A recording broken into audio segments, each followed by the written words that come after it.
बिस्मिल्लाहिर्रहमानिर्रहीम। अस्सलाम वालेकुम नाज़रीन, मैं साइमा कमल खुशामदीद कहती हूँ आपको प्रोग्राम कराची की आवाज़ में। आज एक मरतबा फिर किसी के घरों को गिरने से बचाने के लिए आवाज़ बन के हम लोग आए हैं। इस दफ़ा हमारा ठिकाना जो है और जो हमारा पॉइंट है वो है पीएनटी कॉलोनी। पीएनटी कॉलोनी का क़याम जो है वो तकरीबन लगभग आप कह सकते हैं 1950 से ये पीएनटी कॉलोनी जो है वो कायम थी। कायम होने के बाद यहीं पे लोगों ने जो था यहाँ पे रिहाइश जो थी वो इख्तियार की। अपेरेंटली एक अच्छा इलाका आप इसे कह सकते हैं मुतवस्सित तबके का। अच्छा, अब हुआ क्या है कि जुलाई 2020 में एक फैसला आता है आला अदलिया की जानिब से, जिसके अंदर इस पीएनटी कॉलोनी को रेड मार्क के तहत जो है वो यहाँ पर इसके फैसले के तहत जो है वो इन घरों को जो है वो एक मरतबा फिर डस्ट पड़ने के लिए जा रही है। लेकिन एक चीज और आपको बता दें, वो ये कि हमारे मोहतरम काबिल इज्जत और आप उनके लिए किसी भी किस्म के अगर हम लोग कोई उम्मीद रख सकते हैं तो वो रख सकते हैं अपने सदर पाकिस्तान आरिफ अलवी साहब से। उनका हल्का है ये पीएनटी, और ना सिर्फ उनका हल्का है बल्कि गवर्नर सिंध डॉक्टर इमरान इस्माइल भी जो है वो इसी हल्के से मंसूब हैं। अब आपको पता है कि जब अदलिया कोई फैसला देती है तो जाहिर है कि हम उस पर सरे तस्लीम खम करते हैं, उस पर कोई दूसरा सवाल ही नहीं होता। लेकिन सदर पाकिस्तान जो है उनके हाथ में बहुत कुछ हो सकता है। अब इन लोगों का ये कहना है, आज मैं मौजूद हूँ इनके साथ एक आप देख रहे होंगे कि एक मखसूस जगह पे, क्योंकि अभी हम लोग जब इनसे बात कर रहे थे तो इतनी तादाद में लोग आ गए थे। जाहिर है कि जिसका घर जो है वो खतरे में आ जाए वो अपने घर में तो नहीं रहेगा ना। एक बात मैं तकरीबन हर अपने उस प्रोग्राम में आपको मेंशन करती हूँ और आपको कहती हूँ कि आप अपने आप को उस जगह पे रख के सोचें, जब भी कोई ऐसा ऑर्डर आता है कि जिसमें घरों को मिसमार करने के लिए कोई ऐसा हुक्मनामा आता है, तो उस वक्त उन लोगों की हालत जिनके घरों के खिलाफ ये एक्शन होना होता है, उनकी ना कोई जिंदगी रहती है ना उनको, मतलब उनके लिए जिंदगी मौत बराबर हो जाती है। ऐसी जिंदगी हो जाती है कि जाहिर है कि आपका एक आशियाना है, आपको अगर ये आपको एक नोटिस की बुनियाद पे अगर ये कहा जाए कि वो आशियाना आपका जो है वो मिसमार कर दिया जाएगा, पता नहीं वो एक घर जो होता है वो लोग जो होते हैं वो कितनी उम्मीदों के साथ बनाते हैं, कितना उनका जो एक अंदर उनके जो उनसे अगर पूछा जाए तो वो यकीन करें कि अंदर से उनके एक ऐसी एक चीख निकलती है कि वो हम सोच सकते हैं, आप सोच सकते हैं, लेकिन हम जब उनके सामने जाते हैं तो हम महसूस भी कर सकते हैं उनकी वो तकलीफ। इसलिए कि वो कहते हैं कि हमारा पता नहीं कितना हमने अपना जो था वो सरमाया इसके ऊपर लगाया है, बड़े दिल के साथ लगाया है। हमारी एक जज्बाती वाबस्तगी हो जाती है हर किसी के अपने घर के साथ। तो ये कह रहे हैं कि अगर बहरिया टाउन को रिलीफ मिल सकता है, अगर बनी गाला को जो है वो खलासी मिल सकती है, तो हम आम लोग जो यहाँ पर एक अरसा दराज से 1950 से हमारे अबरदाद यहाँ पे रह रहे हैं और हम यहाँ पे रह रहे हैं, हमें क्यों नहीं मिल सकता? आला अदलिया का कोई भी फैसला अगेन सराखों पर, लेकिन हम आपसे ये कहेंगे कि एक मरतबा इनकी आवाज़ भी सुन ले। हो सकता है कि शायद आप अपना फैसला बदलने पर या अपने फैसले पर नज़रसानी, ज़्यादा बेहतर लफ्ज़ होगा कि नज़रसानी करने पर आप जो है वो यकीनन सोचेंगे। तो मैं बग़ैर किसी ताख़ीर के मैं जो यहाँ पे लोग आए हुए हैं मैं उनसे बात करना चाहूँगी। सबसे पहले मैं आपसे बात करना चाहूँगी कि देखिए सर, 1950 से तकरीबन ये पीएनटी कॉलोनी जो है उसका क़याम है यहाँ पर।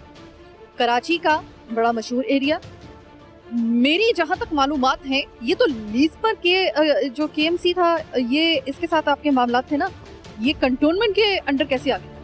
जी मैडम, देखिए मसला यही है कि हम खुद हैरान हैं इस बात से कि ये कंटोनमेंट को कैसे इन्होंने इन कर दिया। क्योंकि अभी तक जब तक मेरी उम्र भी 50 साल से हो गई, मुझे भी 50 साल से मैं इस चीज़ को समझ रहा हूँ कि ये इलाका शुरू से केएमसी के अंडर में था। केएमसी ने यहाँ पे लीज दी, केएमसी का यहाँ पे स्टाफ आता था, काम करता था, और एकदम से ये हवाई कोई ऑर्डर हुआ सुप्रीम कोर्ट की तरफ से जिसमें पता लगा कि ये कंटोनमेंट की टेरिटरी में आ गया है। तो ये हैरानगी हमारे लिए भी है। हमारा अदलिया से यही एक सवाल है और यही गुजारिश है कि हम भी ये पाकिस्तानी हैं, हम भी यहाँ के शहरी हैं, हमें भी वही हुकूक मिलना चाहिए जो सबको मिलना है। अगर हम मुतवस्सित तबके से ताल्लुक़ रखते हैं तो ऐसा तो नहीं है कि हम कोई इजराइल के लोग हैं या हिंदुस्तान से के लोग हैं। हमारी शरीयत इसी मुल्क से वाबस्ता है, यहीं से मोहब्बत है हम सबकी। तो हम ये चाहते हैं कि जिस तरह दूसरे इलाकों को रिलीफ दिया जा रहा है, हमें भी रिलीफ दिया जाए। जो इसके रेवेन्यू है, रेवेन्यू डिपार्टमेंट है जो इसके प्रॉपर तरीके से कोई टैक्स तय करते हैं, लेके हमसे इसको बाकायदा यहाँ पे लोगों को रेगुलाइजेशन दी जाए। जिनकी लीजें हुई हुई हैं उनकी लीज़ों को जो है उसको मुस्तनद कर दिया जाए, बजाय इसके कि उन लीज़ों को खतरे में डाल दिया जाए ऑर्डर करके। तो बेहतर ये है कि कानूनी डॉक्यूमेंट्स हैं और ये लीज़ें हमें केएमसी ने दी है, एक इदारे ने दी है, किसी शख्स ने नहीं दी है। यहाँ पे सब तमाम कौमों के लोग आबाद हैं, आपको यहाँ भी सब मिलेंगे, पंजाबी भी मिलेंगे, पठान भी मिलेंगे, सिंधी भी मिलेंगे, सराइकी भी मिलेंगे, महाजिर भी मिलेंगे, हर तरह के लोग यहाँ पे आबाद हैं। तो ऐसा नहीं है कि कोई इस इलाके को जो है किसी एक कौमियत के बेस पे जो है लीज़ दे दी गई है। ये लीज़ इदारे ने दी है, केएमसी ने लीज़ दी है और हम ये चाहते हैं कि जो लीज़ हमें मिली गई है वो हमारा हक है। हमने पेमेंट जमा कराई है, केएमसी को पैसे दिए हैं, ऐसा नहीं है कि हमें फ्री फंड में दी गई है। जो इसके डॉक्यूमेंट्स थे वो हमें मिले हैं और उसके बाद फिर हमने अपने घरों को तामीर किया है। अपने जो हमारी जमा पूंजी थी, जो हमने मेहनत करके लगाई थी, उससे अपने घरों को तामीर किया है। हम चाहते हैं कि हमें भी अपने घरों में सुकून से रहना दिया जाए, हमारे बच्चों को, हमारे घर वालों को इसमें इज्जत साथ रहना दिया जाए। ऐसा ना किया जाए हमारे घरों को जो है तोड़ा जाए, हमारे से छतें ली जाए। हमारी यही ख्वाहिश है अदलिया से भी और जनाब मोहतरम चीफ जस्टिस साहब से कि वो अपने फैसले पे नज़रसानी करें इस इलाके के हवाले से, और वो खुद बेहतर तरीके से समझते हैं। ऐसा नहीं है, वो इस इलाके को अच्छी तरह जानते हैं क्योंकि वो इसी इलाके में रहे हैं। इधर बिल्कुल इसकी जो है नेबर आबादी है, दिल्ली कॉलोनी, उनसे उनका ताल्लुक है। अब वो डिफेंस में रहते हैं, अल्लाह ताला ने उनको इज्जत दी, चीफ जस्टिस पाकिस्तान बना दिया, इस मुल्क की आला अदलिया में उनको एक सरप्रस्त बना दिया है। वो हमारे सरप्रस्त हैं और उनको इंसाफ पर मबनी फैसले करना चाहिए, गरीबों का सुनना चाहिए, बजाय इसके गरीबों को बेघर कर दें, उनके सरों से छतें छीन लें। ये ना करें। खुदारा हम पर रहम करें, इस इलाके पर रहम करें, यहाँ के लोगों पर रहम करें और जो कानूनी चीज़ है, जो कानूनी तरीके से हम चाहते हैं, जो हमें मिलना चाहिए। ऐसा ना हो कि जब हमने 30 साल सिंध हाई कोर्ट में अदालतों के दरवाजे खटखटाए हैं, अदालतों की सीढ़ियाँ चढ़ी है, हमारी 3-4 जनरेशन है इस कॉलोनी में जो है वो गुजर चुकी है, हमारे आबा अजदाद की कब्रें यहाँ बन चुकी है, हमारे वालिदैन यहाँ से फौत कर चुके हैं। हम कैसे इस इलाके को छोड़ सकते हैं? आज ये बताइए कि जब से ये फैसला आया है आपकी ज़हनी कैफियत इस वक्त क्या है? बात ये कि जब किसी को घर से निकाला जाएगा वो परेशान भी होगा, वो क्या परेशान होगा, उसका पूरा घर परेशान होगा। और हमारी ज़हनी कैफियत इस वक्त ऐसी है कि जिए या मरे, जिए या मरे। मैं तो सिर्फ जैसे कि इन्होंने कहा है, मैं आप एक बात कह रहा हूँ कि 1952 से ये कॉलोनी आबाद है। ये कॉलोनी PWD ने बनाई थी, सोसाइटी बनाई थी, वो इसलिए बनाई थी, इसमें बहुत सारे इदारे भी थे जिसको देनी थी। कि PTCL ने उस वक्त की सूबाई हुकूमत से ये राइट पे कुछ पे लिया, पट्टे पे लिया, जो 20 साल का पट्टा था। चलो ये भी समझ में आ गई। 91 में जब हमें रिलीज हुई तो उन्होंने क्या किया, TNT ने जाकर अदालत का दरबार खटराया, हम भी चले गए। 27 साल हो गए, आज तक उनके पास कोई ऐसा एविडेंस नहीं है जो ज़मीन पर है। अब जब एक केस हुआ है हमारा पेंशन का, हमारी पेंशन भी रुकी गई थी, उसमें बाकायदा इसका जिक्र है कि हम बड़े माजरत के साथ कहते हैं कि 27 साल बाद हम ये चीज़ कह रहे हैं। हमारा पहला जो केस था उसका नंबर था 82891। अब वो बात है कि जब ये नेमतुल्ला खान एडवोकेट जो थे, उनका जो बदअमनी जो केस आया है, अचानक हमने देखा 2019 में देखा पेज नंबर 21 और 22 पर हमारे PNT कॉलोनी का जिक्र है। तो हम हैरान। सोचा था कि PNT कॉलोनी का कराची बदअमनी केस में किसी किस्म का कोई जिक्र होगा? जो नेमतुल्ला साहब ने जो था वो केस जो था वो दायर किया था, उनको करवट जन्नत नसीब करे। आपने कभी सोचा था कि PNT का नाम इसमें शामिल होगा? सोचना तो एक अलग बात है, हमारा तस्वर भी नहीं था। हम ये समझ रहे थे कि जब हमें रिलीज हो गई, हम ये समझ रहे थे कि हमारा मसला हल हो गया। अब देखिए, ये बड़ी बात है, हाई कोर्ट की जजों को अल्लाह बहुत इज्जत है, सुप्रीम कोर्ट की जज को अल्लाह बहुत इज्जत है। हम सिर्फ इतना जानते हैं, हम सिर्फ एक बात जानते हैं कि हमारा 82891 पे जो केस लगा हुआ है, आज तक सुना क्यों नहीं गया, उस पर फैसला क्यों नहीं दिया गया। केस नंबर 82891 केस जो आप मुझे बता रहे हैं इस नंबर का, इस केस की ऐसी कौन सी जो थी वो मजबूरी थी कि जिसके जो फैसला आया है, या फिर मतलब एक केस अलग से आपका चल रहा है पेंशन का और उसका वो जो चल रहा है, तो उसके बाद ये वाला जो है, मतलब ये कनेक्ट कैसे हुआ है, मुझे सिर्फ ये बता। देखें, जब हमारी PTCL ने जो लिमिटेड हो गई है, पहले TNT था, अब जब वो PTCL हो गई है, उन्होंने हमारी पेंशन रोकी। तो हमने उनको कहा कि भाई ये तो ज़मीन हमें लीज है, 2091 में भी दी गई है और 2007 में भी दी गई है, बड़ी तादाद में लीज है। तो जब हम उनके पास गए तो उन्होंने कहा कि देखिए बात ये कि आपका फैसला तमाम मतलब है कि आर्गूमेंट जो हुए हैं वो ज़मीन के हुए। ज़मीन के क्यों हुए? 91 के हवाले से हुए। इस केस के हवाले से हमारी उन्होंने पेंशन रिलीज़ कर दी। उस वक्त हम तकरीबन 50 से ज़्यादा पेंशनर थे जिसकी पेंशन उन्होंने रिलीज़ कर दी। हम भी खुश हो गए। जब ये कि कहते हैं नेमतुल्लाह खान साहब का जब हाई कोर्ट सुप्रीम कोर्ट के थ्रू जब निकला, हमें हैरत हुई। अब देखिए मैं आपको बताऊँ, हमें तो जो फैसला आया हमने सोचा कि ठीक है फैसला आ गया, उस पर हमने CMA 606 लगाई। CMA 606 लगाइए, CMA 606 इसलिए लगाइए, उसमें एक दरख्वास्त थी कि हमें सुन लिया जाए। हमारा केस तो हाई कोर्ट में चल रहा है, हमें सुन लिया जाए। बगैर सुनने पे अगर ये फैसला आ जाएगा तो मैं यही दरख्वास्त करूँ। हमें सुन लिया जाए कि एक दफ़ा हमारी भी तो बात सुनी जाए। रियासत पाकिस्तान है जनाब, हर शहरी का ये हक है कि उसकी आवाज़ को सुना जाए। ऐसा ना हो कि यकतरफा तौर पे जो है वो कार्रवाई की जाए। ये एक आम शहरी का अपनी रियासत के ऊपर एक हक होता है और रियासत का फर्ज होता है कि वो उसकी आवाज़ सुने। क्या कहेंगे? इनकी पूरी बात आपने सुनी होगी। जाहिर है कि एक अचानक ही ऐसा फैसला आया। क्या आप इसके लिए ज़हनी तौर पर तैयार थे इस फैसले के लिए, या बिल्कुल ही आपके लिए एक सडन शॉक था? मैम, वाइल आंसरिंग दैट, सबसे पहले तो बहुत बहुत शुक्रिया कि आपका और आपके चैनल का कि आपने हमें एक प्लेटफॉर्म पे ऑन बोर्ड आने का मौका दिया और हमारे सारे बड़ों को उसमें ऑन बोर्ड लिया। देखिए, मैं आपके सवाल के जवाब में एक चीज़ क्लब कर रहा हूँ। हमारी नस्लें इस मोहल्ले में पैदा हुई, इंतकाल हमने जनाजे यहाँ पढ़े और उसके बाद हमें तवक्को ये थी कि हम इस आबादी में रहते हैं, इस मुल्क का हिस्सा हैं, इस शहर में टैक्स पेयर्स हैं, तो यकीनन इस शहर में हमें भी वो सहूलियात मिलेंगी जो सबको मिलती हैं। पर अनफॉर्चुनेटली हम टैक्स पेयर्स तो रहे, पर हमारे से तो छत छीनने की बात हो गई। अब मैं फ़िलहाल तो ये नहीं जानता कि कोर्ट के क्या मामला, वो सब हमारे बड़ों ने बात कर दी। मैं सिर्फ ये जानता हूँ कि ग्लोबल डेमोक्रेटिक रूल है जिसके तहत शहरी का काम टैक्स पे करना है और उसके बदले हुकूमत वक्त को सहूलियात फराहम करना है और मुताल्लिका इदारों को। इस वक्त अगर मैं सिर्फ 2 सवाल पूछता हूँ बहैसियत तालिब इल्म, बहैसियत एक नौजवान इस मोहल्ले का, इस शहर का, इस मुल्क का। मैडम, हमें कोई एक ऐसी रूलिंग दिखा दी जाए जो इस PNT कॉलोनी को लीगलाइज करने के लिए अनाउंस की गई हो, कोई ऐसा प्रोसीजर अनाउंस किया गया हो। बजाय इसके हम तो ये कह सकते हैं कि KMC और CBC में शटल कॉक बने। हमें या तो आपने ये कहा हो कि जी ये टैक्स प्रोसीजर्स हैं, इसे फॉलो कीजिए और be a member of the CBC और KMC।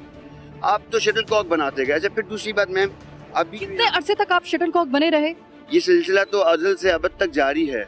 50 में हम यहाँ, हमारे बहुत पुराने बड़े आए थे और आज हम ये नहीं कह सकते कि मैं CBC में रहता हूँ या KMC में रहता हूँ, क्योंकि जब फैसला आता है हमारे घरों को तोड़ने का, तो जो इदारा हमें तोड़ने आता है वो हमसे कहता है कि हमारा आपसे कोई मसला नहीं, हमें तो कोर्ट के ऑर्डर्स हैं और हम तो ये कहते हैं कि आप तो KMC के लोग हैं, ये रिहाइश हैं, जैसे हमारे बड़ों ने कहा। लेकिन मैं बहुत डिप्रेस सिचुएशन में, मेंटल डिसऑर्डर, इस टॉर्चर के अंदर मैं ये बात कहना चाहूँगा कि एक शेर है, उसमें अपनी बात करूँगा कि उठाता शौक शहंशाह को इस बस्ती को जलाने का, और उन्होंने बोला कि मेरा आज का शौक है कि बस्ती जलाई जाए।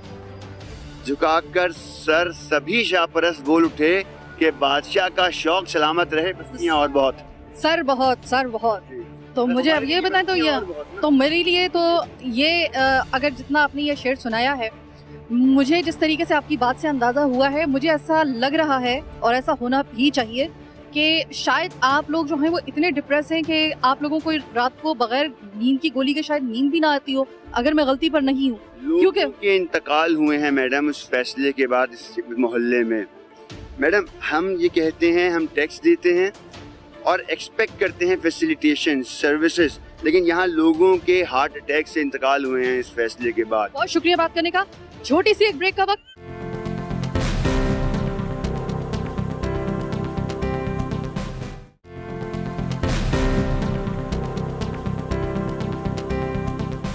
ब्रेक के बाद खुशामदीद।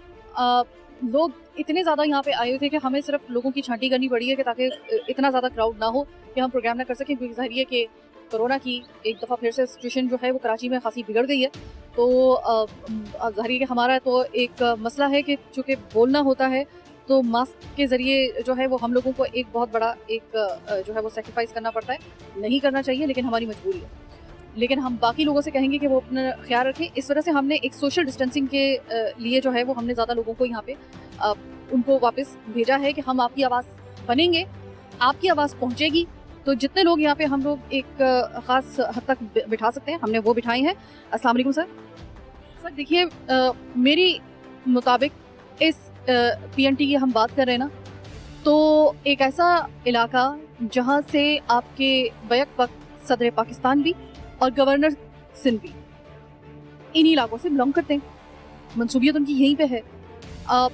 एक फैसला आता है और जुलाई के महीने में इसी साल जो है 2020 में, अब ये वो मौका था कि एक तरफ तो हम लोग जो थे वो कुड़ रहे थे इस वजह से, क्योंकि कोरोना की वजह से वैसे ही रोजगार भी खत्म हो गया, लोग जो अच्छे भले थे वो परेशान भी थे। एक और फैसला आ जाता है आपके खिलाफ, तो ये दोहरा जो था वो आप लोगों के लिए जो परेशानी का दौर था, और ये इसमें कुछ कमी आई है या आपको कोई उम्मीद है, या अभी तक ये दोहरी परेशानी आपकी चल रही है? आपका बहुत बहुत शुक्रिया, आप यहाँ पर आए, और फरहान साहब का बहुत बहुत शुक्रिया जिन्होंने ये प्रोग्राम करवाया। और मैं इसके लिए कि एक दफ़ा भी जो है ना सदर पाकिस्तान यहाँ तशरीफ लाए इलेक्शन जीतने के बाद, ना जो है गवर्नर साहब आए, और इतनी नुकसानात हुए हैं यहाँ बारिश में, कभी किसी किस्म का ना कोई बयान आया, ना कोई ये जीत के सिलसिले में कोई चीज़ आई। तो मैं इसलिए, और बहुत सारे लोग यहाँ पर मौजूद हैं, इसलिए मुझे माइक आगे दे दो, क्योंकि चैनल आपका। क्या कहेंगे सर, एक बड़ा ऐसा फैसला आया जिसने आपको एकदम जाहिर है कि परेशान तो किया होगा। आप कुछ अंदाज़ा था आपको कि ऐसा फैसला आ सकता है कि आपके घरों को PNT को जो है वो इस तरह का कोई फेस जो है वो आप लोगों को जो है वो बर्दाश्त करना पड़ेगा? मैं उम्मीद नहीं करता था कि ऐसा फैसला आएगा, लेकिन अब मैं क्या कर सकता हूँ, समझ में कोई कमेंट नहीं कर सकता कि ये फैसला चीफ जस्टिस साहब का है, क्या मैं कमेंट्स करूँ। देखिए, चीफ जस्टिस साहब जो हैं वो उनका एक बड़ा एक इस्तेहकाक है उनका, और अगर आप कहें तो यकीन करें कि कोई और सुने या ना सुने, लेकिन हमें पता है कि 2 इदारे हैं जो सुनते हैं आवाम की आवाज़, एक आला अदलिया और एक हमारी पाक अफवाज। तो क्या हो सकता है कि आपकी आवाज़, शायद अगर आपको लग रहा है कि आपकी कौन सुनेगा, हो सकता है कि चीफ जस्टिस साहब खुद आपकी आवाज़ सुने। हो सकता है। मैं यही रिक्वेस्ट करूँगा, समझ में इस फैसले पर नज़रसानी की जाए। और सर आप क्या कहेंगे, नजरसानी इस वक्त नागुज़ीर है इस फैसले के लिए, या आपको लगता है कि जो फैसला आ गया सो बस आ गया, आप क्या करें, आप क्या लगता है? असल में थोड़ा सा इमोशनल हो जाता हूँ, इसलिए जरा सा शायद ना बोल पाऊँ। Please sir, don't cry, don't cry. अरे सर, आप बड़े हिम्मत वाले हैं। अरे अभी आपको बहुत बोलना है इस वजह से, क्योंकि आप बोलेंगे तो फिर फैसला जो है वो उसके ऊपर नजरसानी होगी।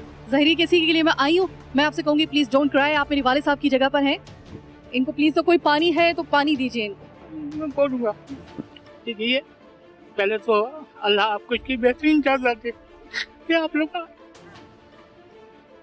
नहीं बोल सकते। देखिए, पहले तो मैं ये बहुत शुक्रगुजार हूँ, और अल्लाह आपको इसकी बेहतरीन जज़ा दे, और परवरदिगार आपके तवस्सुस से ये जो आला अदलिया है और सदर पाकिस्तान है, गवर्नर साहब हैं, इस तरफ रुजू करें।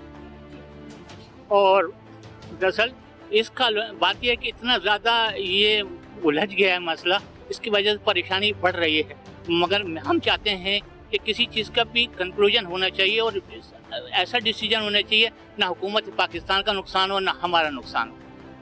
ठीक है, यानी कि कोई ऐसा फैसला आना चाहिए कि हुकूमत पाकिस्तान। अच्छा, मुझे एक चीज़ समझ में नहीं आ रही कि भाई ये 7-8 हज़ार घर जो हैं उसको जाहिर है कि एक अगर प्रैक्टिकली भी बात की जाए तो आपको लगता है कि एक जगह जो 7-8 हज़ार, more than 7,000 houses, more than 7,000 houses, इतना आसान होगा? डू यू थिंक दैट कितना इजी है ये? इसके खिलाफ अगर कार्रवाई होती है, ग्राउंड रियलिटीज को तमाम तर देखते हुए क्या आपको ऐसा लगता है? और दूसरी बात ये कि नजरसानी के जिस तरीके से, अब देखें ये बुजुर्ग जो है ना, ये मेरे वाले साहब की जगह भी हैं, अल्लाह करवट करवट नसीब करे जन्नत मेरे वाले साहब को। आप अपने वालिदैन की शक्ल सामने रखिएगा, इस बाप की शक्ल सामने रखिएगा। एक बाप आपके सामने रो रहा है और वो क्या कह रहा है, कोई बहुत बड़ी डिमांड नहीं कर रहा, हाथ जोड़ के सिर्फ ये कह रहा है कि भाई इस फैसले पे नजरसानी करते हुए मेरा घर बचा लो। असल बात ये है कि देखिए, इसमें पोस्ट एंड टेलीग्राफ मेन जो है लोग हैं जिन लोगों ने इस कॉलोनी के मसले को उलझा दिया, जिन लोगों ने 2 जनरेशन से किराया हमसे हाउस रेंट लिया है और ये जब मकान बने हैं इसकी लागत 3,000-4,000 से ज़्यादा नहीं आई, और किसने बनाया ये मेरे इल्म में नहीं है, मगर ये PTCL और पोस्ट ऑफिस हमसे इतने पैसे ले चुका है। कितने साल आपने ये रेंट दिए? 50 साल तक, 2 जनरेशन लगा लिए, 40 साल। मेरे वालिद साहब रिटायर हुए, मेरा भाई रिटायर हुआ। कुछ अंदाजा है कि कितना अमाउंट बना होगा अब तक? नहीं, बहुत होगा, लाखों में होगा। इन्होंने ये ले लिया, मगर जो फैक्ट है हमारा जो कहने का मकसद ये है कि आप इसको मसले को हल इस तरह कीजिए कि भाई जिन लोगों ने हमें लीज दी, आप उन लोगों को उन इदारों को बुलाएं कि आपने किस बेस पे लीज दी, क्या अथॉरिटी थी, किसकी कॉम्पिटेंसी थी, क्यों दी गई। अगर वो इदारा अगर वहाँ से वो आपको सही जवाब नहीं मिलता तो चीफ जस्टिस साहब बिल्कुल हक पर हैं कि भाई ये फेडरल की जगह है। फेडरल की जगह तो है ही नहीं। KMC में हमने जाके, मैंने खुद पैसे, पहले 7 घर जो लीज में उसमें हम शामिल हैं, और उसमें KMC में जाके हमने पैसे जमा कराए, और रजिस्ट्रार, ये कोई शॉप से नहीं मिलती लीज, रजिस्ट्रार देता है, उसकी एक कॉम्पिटेंसी होती है।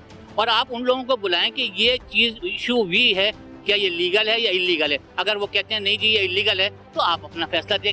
आम शहरी की आवाज जरा सुन लीजिए। एक हमेशा बात मैं कहती हूँ, मैं आज भी वो बात दोहराऊंगी, पाकिस्तानी कल्चर में मर्द की आंख से आंसू इतनी जल्दी नहीं निकलता। औरतें रो सकती हैं, मर्द की आंख से आंसू सिर्फ उस वक्त निकलता है कि जब उसकी बर्दाश्त इतनी तोड़ दी जाए कि उसके पास आंसू बहाने के अलावा उसके पास कोई दूसरा चारा ना हो। तो समझ लीजिएगा कि अगर मर्द आपके सामने रो रहा है ना, तो वहां पर आकर उसकी तमाम कश्तियां जल चुकी हैं। उसके पास अगर एक भी कश्ती सलामत होगी ना, मर्द की आंख से कभी आंसू नहीं बहेगा, कम से कम पाकिस्तानी मुआशरे में। PTCL और पोस्ट ऑफिस डिफॉल्टर है, तो चीफ जस्टिस साहब को उनसे कहना चाहिए कि आप डिफॉल्टर हैं, आपने इतना पैसा इनसे कैसे लिया, इन्हें रिफंड करें। ओके, पैसा रिफंड भी किया का ऑप्शन भी जो है वो उसको देखा जा सकता है इस वजह से, क्योंकि देखें एक जुल्म की इंतहा ये है कि इनसे 50 साल तक रेंट लिया गया है। रेंट किस मद में लिया गया है? हाउस रेंट के तौर पे जो है वो इनसे लिया गया है। उसका कोई किस्सा ही नहीं। अब वो कह रहे हैं या तो हमें वो हमारा रिफंड कर दीजिए। 50 साल, 2 नस्लें, अगर वो डिफॉल्टर है तो इनका ये कहना है कि फिर हमारा रिफंड कर दिया जाए। KMC जाने, हम फिर बाकी जो है वो इदारे जाने, हम किस चीज के। अब ये वो लोग हैं कि जो 2 नस्लों तक अपना हाउस रेंट पे कर चुके हैं। इस चीज को भी महलूज़ खातिर रखिए। मैं आपको और बताऊं कि जो सबसे बड़ा जुल्म इन्होंने किया है, ये तो हमें इस प्रॉब्लम में तो रखा है। सबसे बड़ा जुल्म ये किया है कि इनके हाथ में हमारी पेमेंट है। ये रूलिंग है कि किसी भी पेंशन से आप पेनी डिडक्ट नहीं कर सकते, सबको पता है। मगर इस पोस्ट ऑफिस लोगों की, मैंने ऐसा शख्स भी देखा है जो मुझसे कहता है यार थोड़ी मेरी हेल्प करो, मेरे पास खाने के, जितनी उसकी पेंशन थी उसको सिर्फ 3,000 रुपए मिलते हैं। ये पेंशन के मामलात, इसके ऊपर भी एक प्रोग्राम करना बड़ा जरूरी है इस वजह से, क्योंकि पेंशन के मामलात कुछ इस किस्म के हैं यहाँ पर कि अल्लाह माफ करे कि अगर आप पेंशन के जहाँ पर मिल रही होती है वहाँ पर अगर आप बुजुर्गों की लाइनें देखें ना, आपका दिल जो है ना वो बिल्कुल हलक से बाहर आने वाला हो जाए कि किस तरीके से गर्मी में हम उसमें बेहोश हो रहे होते हैं। बुजुर्ग 80-80 साल के, 70-70 साल के खड़े हुए हैं, बेहोश हो रहे हैं, और उस पर भी उनको अगर डिटेक्ट किया जाए। पेंशन को आप डिटेक्ट नहीं कर सकते किसी भी सूरत में। यही सवाल है कि कॉलोनी का जो मामला है वो आप कॉलोनी का अदालत में चलाएं, मगर आप डिपार्टमेंटल लोगों को, आप किसी की 15,000 20,000 पेंशन है तो वो और जमा कराएगा। बहुत शुक्रिया बात करने का। एक छोटी सी और ब्रेक का वक्त आ गया है। ब्रेक के बाद आएंगे, फिर आपको दिखाएंगे बहुत कुछ। मेरे साथ रहिए।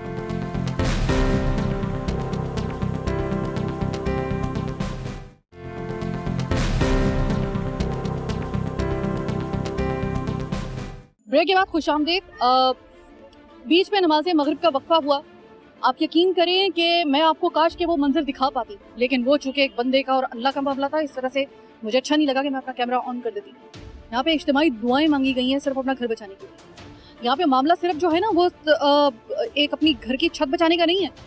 यहाँ पे वो बेचारे सारे के सारे वो मुलाजमीन है कि जो कि इस बात के ऊपर भी वो कह रहे हैं हम कहाँ कहाँ अपना सीना पीटे, हम लोग कहाँ कहाँ अपना सर जो है वो दीवार पे मारे, किस किस मरहले में हम लोगों को जो है वो परेशान किया जा रहा है। पेंशन का एक अलग से मसला चल रहा है। पेंशन का क्या मसला चल रहा है वो भी जरा इनसे मालूम कर लेते हैं कि अब ये कोई लैंडलॉर्ड तो है नहीं, मुलाजमीन हैं बेचारे, इनकी पेंशन का भी बड़ा एक अजीब सा मसला चल रहा है। वो भी अरसे दराज से पेंशन को डिटेक्ट किया जा रहा है और थोड़ा बहुत नहीं, किस हद तक किया जा रहा है वो भी हम जान लेते हैं। जो इस केस को लेकर सबसे ज्यादा वोकल आवाज है यहाँ पर, वो हमारे साथ मौजूद है। अस्सलाम वालेकुम सर जी, ये बताइएगा कि एक फैसला आला अदलिया की जानिब से, इस फैसले को आप किस नजर से देखते हैं?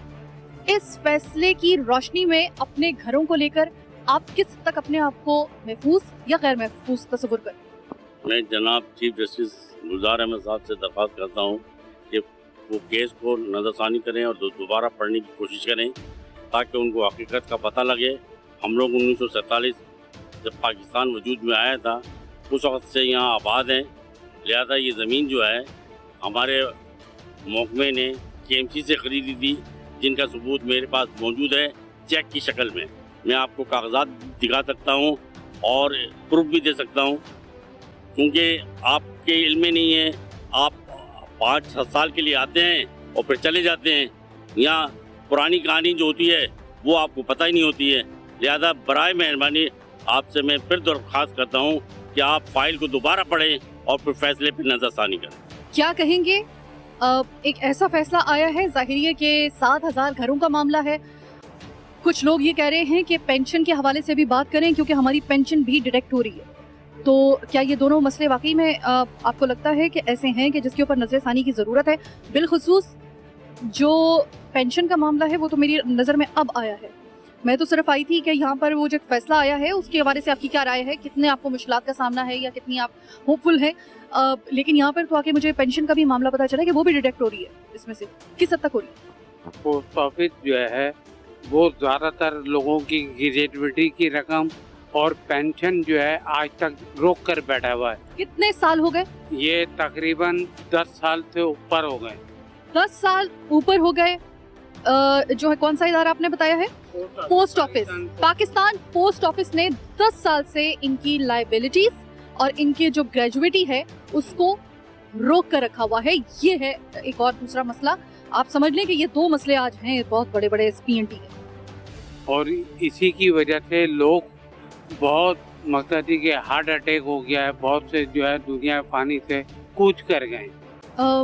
सर एक और चीज़ आपसे जानना चाहूँगी कि 10 साल बहुत बड़ा अरसा होता है। 10 साल से जो पाकिस्तान पोस्ट ऑफिस है जहाँ पर आप लोग मुलाजमीन हैं, सर्व कर चुके हैं, अब जब आपकी पेंशन लेने का वक्त आया है तो 10 साल हो गए तकरीबन। ये बता रहे हैं कि आपकी ग्रेजुएटी और आपकी जो लाइबिलिटीज़ हैं वो अलग से रोक रखी हैं, और दूसरी तरफ एक तलवार आपके सर पे और लटक गई है कि जो खर्चा पानी था वो तो बंद हुआ, घर की छत भी जो है उसके भी लाले पड़ गए। जी, इसमें मुख्तसरन अगर मैं कहूँ तो यही वाला मामला है। जी, ये बिल्कुल हकीकत है, क्योंकि हम अभी पेंशन के केस खुद अभी हमारे पास तकरीबन 500 केसेस हैं जिनकी पेंशन के केस हम लड़ रहे हैं, और उनके घरों में खाने के लिए भी बिल्कुल रकम नहीं है, फाका कशी कर रहे हैं, भीख मांगते हैं या चौराहे पर पहुँच के कि हमें कुछ मदद दे दो। मैं आला अदलिया से एक और रिक्वेस्ट करूंगी कि अपने इस फैसले पर कि जो PNT के घरों को लिए आपने लोगों ने एक फैसला किया है, आप उसके ऊपर तो नजरसानी बराए करम करें, लेकिन आपका एहसान अजीम होगा इन लोगों के ऊपर अगर आप इस चीज़ के ऊपर अस खुद नोटिस लें कि पाकिस्तान पोस्ट ऑफिस ने जो इनकी ग्रेजुएटी और इनकी लाइबिलिटीज 10 साल से रोक रखी है। इसके लिए भी फिर मैं अदलिया से गुजारिश करूंगी कि वो इसके ऊपर जो एक्शन है बनता है ना, आपको अगर लगता है, अगर देखिए मेरी बात सुने कि अगर केस खुलते हैं ना तो पता चलता है, जब तहकीक होती है तो पता चलता है, और अगर तहकीक में इन लोगों की 10 साल की अगर ये ग्रेजुएटी और लाइबिलिटीज अगर जो है वो गज़ब की गई हैं तो मेरे ख्याल में कि हमसे पहले हमारी जो अदलिया हैं वो इंशाल्लाह ताला वो इसके ऊपर नोटिस लेंगी। ये हमारा पूरा ईमान है। अस्सलाम वालेकुम सर। वालेकुम अस्सलाम। सर ये क्या हुआ अचानक जो है वो इस साल 2020 जो था वो वैसे तो बड़ा ही नहुसतों का साल रहा ही था, कोई अच्छी खबर ढूंढने से भी नहीं मिल रही थी, जो उफ्ताद नहीं आई थी, कभी सोची भी नहीं थी, वो भी इस साल में आ गई। आप लोगों के लिए ये मजीद जो था वो ज़रा थोड़ा सा सख्त साल इस वजह से रहा है कि इस साल एक फैसला आया है और उसमें वो कहा गया है कि आप लोग जो हैं वो खासे उसके बाद डिस्टर्ब हैं। डिमांड क्या करें? बिस्मिल्लाहिर्रहमानिर्रहीम। यहाँ पर जितने लोग भी इस वक्त बैठे हुए हैं सब इलाके के रहने वाले हैं, और ये आबादी यहाँ पर तकरीबन लगभग 70 साल पुरानी आबादी है, ये नई आबादी कोई नहीं है। और यहाँ पे 2 बार इसका केस कोर्टों में नीचे लोअर कोर्ट से चलता हुआ चला आ रहा है। 70 सालों में 2 बार ये रेजिडेंट इलाके के केस जीत चुके हैं, 2 बार इनके हक में फैसला आ चुका है। बार बार उस फैसले को चैलेंज किया गया। अब चीफ जस्टिस की अदालत में ये फाइनल फैसला मारा गया था। चीफ जस्टिस साहब से हमारी गुजारिश है कि जो नीचे हमारा फैसला 2 बार हमारे हक में आया है, इस कानूनी के हक में आया है, उस फैसले पे तहे दिल से नजरसानी करें। यानी अब मैं अगर गलती पे नहीं हूँ, 2 जंगें जीतने के बाद आप फाइनल जंग में हारे नहीं। अगर जस्टिस साहब हमारे फैसले को नजरसानी करें और अगर हमारे फैसले को गौर से उसको देखें तो इंशाल्लाह ये फैसला भी हमारे हक में ही आना चाहिए।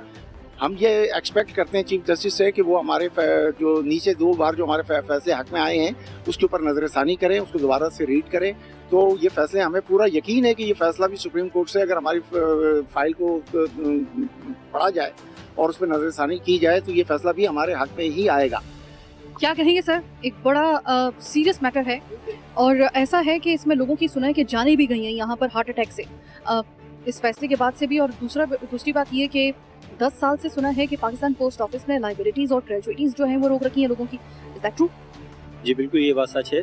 और पोस्ट ऑफिस अब गुंडागर्दी और बदमाशी पर उतर आया है। हालांकि पोस्ट ऑफिस को 2 बार चैलेंज करा गया है हाई कोर्ट में कि अगर आप मालिक हैं तो डॉक्यूमेंट्स प्रोवाइड करें।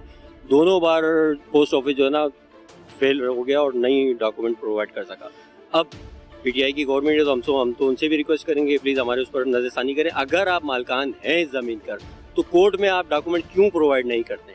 खाली वर्बली आप फैसले के ऊपर आपने लोगों को परेशान करा हुआ। अब हमारे आबाओ अजदाद के कब्रिस्तान है, यहाँ पर कब्रें हैं उनकी, तो अब ये क्या चाहते हैं कि हम एक जगह पहले से ये चीज़ें छोड़कर अब यहाँ से भी हम इन चीज़ों से महरूम हो जाए? अस्सलाम वालेकुम। देखिए, एक खातून से जब उसके घर के हवाले से बात की जाती है ना तो बड़ा उस वक्त बड़े सोच समझ के अल्फाज का मुझे इस्तेमाल करना पड़ता है, क्योंकि वो एक आदमी की निस्बत जो है वो एक औरत कुछ ज़रूरत से ज़्यादा ही अटैच होती है अपने घर से। कंसर्न ऐसा होता है कि ज़िंदगी मौत का मामला होता है। अब एक फैसला आया है, क्या कहेंगी आप? मैं तो ये कहूँगी इसको तो सुनकर हमारे तो हवास बाख्ता होगा ही, क्योंकि हमने कोई कब्जे थोड़ी किए हैं भाई, हमने पैसों से खरीदे हैं ये। और डिमोलिश कराएंगे तो इतनी बड़ी आबादी जाएगी कहाँ? कोई हमारे इसका नेमो बदल है उनके पास? और ये चीफ जस्टिस साहब ने जो मोहतरम है उन्होंने जो ये फैसला दिया है कि अब घरों की तामीर नहीं होगी। आप ये बताएं, बारिश का इतना पानी आया, छतें लीक कर गई हैं, लोगों की छतें गिरने वाली हैं, सब परेशान है, लेकिन वो कहते नहीं, टस से मस नहीं हो रहेंगे। आकर घरों की हालत तो एक दफा देख लें। हम भी बच्चों वाले, छोटे छोटे बच्चे हैं हमारे घरों में, तो हम क्या करेंगे? और आपके पास कोई दूसरा सब्स्टिट्यूट है? कोई भी नहीं है, कुछ भी नहीं है। अब आप बताएं ना, इतनी महंगाई का दौर है, इंसान कहाँ से लेगा? हम कोई इतने अमीर कबीर तो है नहीं या सियासतदान तो है नहीं कि हमारे पीछे प्रॉपर्टियाँ हों। हम तो एक शहर में घर है तो दूसरे शहर में घर है। जी, हमारे पास तो कुछ भी नहीं है। इसका सब्स्टिट्यूट यही है, हमारे पास घर है, इनको जो है आप उठा देंगे तो हम इतनी बड़ी आबादी कहाँ जाएगी? ये तो आपको देते वक्त सोचना चाहिए था ना, तब आप लोग सो रहे थे। जो हुकूमत आती है वो अपना उल्लू सीधा करती है और चली जाती है, कोई दूसरों के बारे में नहीं सोचता कि गरीब आवाम कहाँ जाएगी। हम लोग को इतने अमीर का भी नहीं, आके घरों की हालत तो देखे कोई। सर, आप क्या कहेंगे? एक फैसला, खातून तो बहुत जज्बाती हुई, आप क्या कहेंगे? हमारे जो है पड़ोसी हैं माशाल्लाह और बहुत जज्बात रखते हैं। बस यही कहना चाहूँगा, अगर कुछ हुआ, डिमोलिश हुआ कि हम लोग गरीब हैं, जितना हो सकता है हम क्या कहाँ जाएंगे? ज़्यादा से ज़्यादा हम रोडों पे निकल सकते हैं, आप लोगों के खिलाफ मुजाहरे कर सकते हैं, बस इतना ही कर सकते हैं। और क्या कर सकते हैं? आप लोग तो जो चाहते हैं वो कर सकते हैं। हमारे जो ब्यूरो चीफ हैं, इससे पहले कि प्रोग्राम का वक्त खत्म हो जाए, चौधरी मकबूल साहब वो हमारे साथ मौजूद हैं। मकबूल भाई, पूरी आपने देखिए लोगों की अहोबका आपके नज़रों के सामने, मुझे ये बताइएगा कि किस हद तक आपको यकीन है? ये जाहिर है कि आपने इस केस को जो है अपने हाथ में लिया हुआ है, रिपोर्टिंग आप कर रहे हैं, आप ये बताइएगा किस हद तक आपको इस बात के ऊपर आपका यकीन है कि अदलिया जो है वो इस फैसले के ऊपर नजरसानी करेगी या कर सकती हैं? कोई पॉसिबिलिटी आपको नजर आ रही है इस पूरे केस को देखते हुए? बिस्मिल्लाहिर्रहमानिर्रहीम। पहले तो मैं अहले इलाका का शुक्रगुजार हूँ कि जिन्होंने हमें ये मौका दिया, अपने मसाइल के हवाले से बात करने के लिए हमें ये प्लेटफॉर्म K21 TV चैनल को दिया। और फिर मैं अपनी बहन का भी शुक्रगुजार हूँ, साइमा कवल का, कि जिन्होंने ये बाकायदा लोगों के मसाइल सुने। अब देखिए, बात ये है कि ये मसला बड़ा गंभीर है। जैसे आपने देखा, तमाम जो यहाँ के बुजुर्ग थे उन्होंने बताया कि ये 70 साल पुराना मसला है और ये वो लोग हैं जो कोर्ट से मुख्तलिफ अदवार में केस जीत भी चुके हैं। और अभी जो जजमेंट सुप्रीम कोर्ट ने दी है उसके देखिए, बात यह है, अदारों को या आला अदलिया को चाहिए कि बेसिक लोगों के वो मसाइल देखने चाहिए कि जो बुनियादी इशू हैं। जब अब उसकी तरफ नज़र नहीं जाएगी, ना तो कोर्ट के फैसलों के ऊपर अमल दरामद हो सकता है और ना मसाइल हल हो सकते हैं।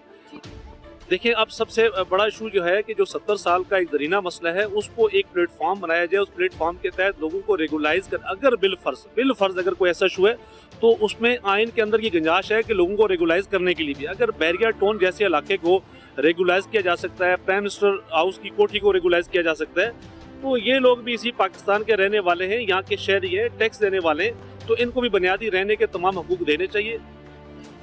आप क्या कहेंगे? प्रोग्राम का चूंकि वक्त महदूद है, मैं आखिर में आपके पास आई हूँ। जिस तरीके से रिलीफ मिल सकता है, रेगुलेट किया जा सकता है बनी गाला को, और जो बहरिया टाउन है उसको किया जा सकता है, आपको लगता है कि यहाँ पर भी इसी तरीके से ये रिलैक्सेशन इस PNT को भी मिलनी चाहिए आपके ख्याल? बिस्मिल्लाहिर्रहमानिर्रहीम। सबसे पहले मैं शुक्रगुजार हूँ K21 न्यूज़ चैनल का कि वो आप आए, इलाके की हमारी आवाज़ बने। सारे मीडिया आई है यहाँ पर, लेकिन K21 न्यूज़ चैनल का मैं दिल से शुक्र अदा करता हूँ कि इन्होंने हमारे मसाइल सुने, हमारे लोगों के यहाँ के मसाइल सुने, जो मसाइल हैं इस PNT कॉलोनी में। यहाँ से मैं तकरीबन, मेरी पैदाइश ही यहीं की इस PNT कॉलोनी की है, और ये यहाँ पे जितने बुजुर्ग का हमने इंटरव्यू लिया है, ये सारे के सारे हमारे बड़े हैं, हम इन्हीं के साथ, इन्हीं की गोदों में बड़े हुए हैं यहाँ पे। और ये इसी PNT कॉलोनी के मकीन है, कोई इस इलाके के बाहर का नहीं है, और ये आबादी पाकिस्तान आज़ाद होने से पहले की आबादी है। और CBC का इन्वॉल्वमेंट मैं आपको बताता हूँ। CBC की इन्वॉल्वमेंट ये है कि CBC ने इस इलाके को टेक ओवर करा हुआ है पोस्ट ऑफिस और PTCL के जरिए। ये CBC की लैंडिंग है, हमारे को लीज KMC ने दी है, हमारे पास KMC की लीज मौजूद है, हम लोग ने नेशनल बैंक ऑफ पाकिस्तान में चालान पेड करें। आपको खुद मुझे बताइएगा कि आपको कैसे अंदाज़ा होता है, आप खुद कंफ्यूज नहीं हो जाते कि आया आप जिस इलाके से बिलोंग कर रहे हैं, ये आया आप लोग ज़ेरे एहतमाम या ज़ेरे इंतज़ाम है KMC के या फिर कंटोनमेंट बोर्ड के? आप खुद लोग कंफ्यूज नहीं होते क्या इस बात? क्योंकि मैं तो कम से कम हो गई हूँ यहाँ पे आके कंफ्यूज। इसी तरह कंफ्यूज करके हमारे को इस इलाके को रखा हुआ है, CBC ने रखा है। CBC की सुप्रीम कोर्ट की जजमेंट आई है, CBC ने ऑर्डर दिए जहाँ पे CBC इन्वॉल्वमेंट कर रही है। पहले यहाँ पे इंक्रूजमेंट आती थी, KMC के लोग आते थे यहाँ पे, KMC ने लीज जब दी थी, यहाँ पे 92 की लीज है हमारे पास, 92 के बाद 96 में लीज हुई, फिर 2002 में हुई, 2007 में लास्ट लीज हुई है, यहाँ पे लीज डिक्लेयर हुई है। मैं प्राइम मिनिस्टर साहब से एक ही रिक्वेस्ट करता हूँ, खुदारा इस PNT कॉलोनी पे रहम करें, इस PNT कॉलोनी वाली को, मकीनों को, यहाँ पे जो आपने एक वादा करा था 1 करोड़ मकान देने का, हमारे को यही घर दे दें। प्राइम मिनिस्टर के अलावा एक हस्ती और भी है जिनका ज्यादा ताल्लुक बनता है यहाँ से, इस वजह से क्योंकि ये हल्का उन्हीं का है, और ये शहर तो है ही, ये हल्का भी खासतौर पे उन्हीं का है। वो है हमारे इज्जतमाब सदर पाकिस्तान जनाब आरिफ अलवी साहब। उसके बाद दूसरी हस्ती एक और भी है जिनका नाम है इमरान इस्माइल साहब, गवर्नर सिंध। उनसे क्या कहेंगे, क्योंकि वो तो खासतौर पे आरिफ अलवी साहब वो तो कुछ कर ही सकते हैं। बहरहाल आरिफ अलवी साहब पहले भी यहाँ के MNA रह चुके हैं, ठीक है, उन्होंने पहले भी नज़रसानी नहीं करी, वोट के लिए ज़रूर आते हैं, यहाँ गलियों में आके खड़े हुए। PTI का मैं आपको खाली एक ही बोलूँगा आरिफ अलवी साहब के लिए कि आरिफ अलवी साहब हमारे इस PNT कॉलोनी पर रहम करें, इस PNT कॉलोनी मकीनों को यहाँ के रेगुलाइज करा जाए, और यहाँ के लोगों को उसूल पूरे उसूल जिस तरह दूसरी आबादियाँ हैं इसको रेगुलाइज करके यहाँ पे सब लीज हमारे को प्रोवाइड करी जाए। अदलिया आपका इकबाल बुलंद हो, आपका सराखों पे आपके फैसले, अगेन वही वाली बात कहेंगे, लेकिन नजर सानी तो कम से कम की जा सकती है ना। इसके लिए तो हम आपसे रिक्वेस्ट कर ही सकते हैं, एक दफ़ा नजर सानी करें। हो सकता है कि इन लोगों में से जो अभी बहुत से लोग मौत के दर पे खड़े हुए हैं, उनका भी कोई खुदा न खास्ता हार्ट अटैक हो, उससे पहले हो सकता है कि वो उनकी जिंदगियां बच जाए। बहरहाल आज का प्रोग्राम कराची की आवाज़ बस यहीं तक, मुझे मेरी टीम के साथ दीजिए इजाज़त। अल्लाह